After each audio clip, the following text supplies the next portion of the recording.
Hello everyone, this is OP sir and welcome to Ganitom Mathematics. Dear students, we are going to solve question number 11, that is fill in the blanks. And most of the questions are relevant from question number 10 that you can see, you can observe that. Okay, so let's come to the first question.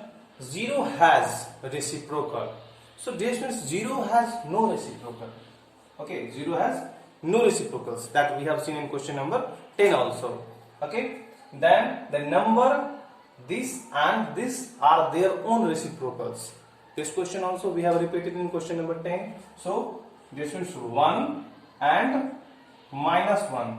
Reciprocal of 1 will be only 1 and reciprocal of minus 1 will be only minus 1, means that is their own reciprocal.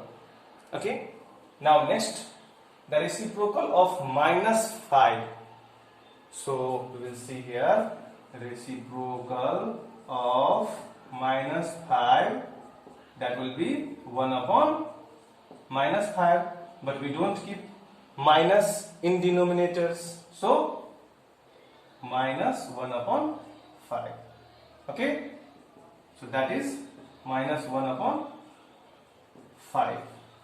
In the same way, reciprocal of 1 upon x. Reciprocal of 1 upon x where x is not equal to 0. So that will be x. Reciprocal of 1 upon x will be x upon 1, which is equal to x. Okay.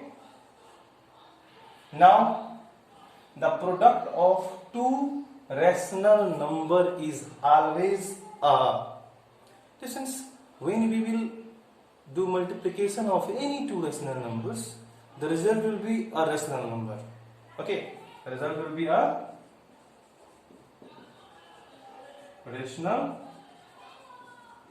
number. Okay. Now the next, the reciprocal of a positive rational number. This is, suppose you take 3 upon 5 and their reciprocal of 3 upon 5. That will be what? 5 upon 3. So if this is positive, reciprocal is also positive. So that will be also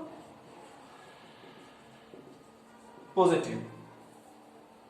So by this we have concluded this exercise, and very soon I will be back with the exercise 1.2 of chapter rational numbers. Thank you for watching this video.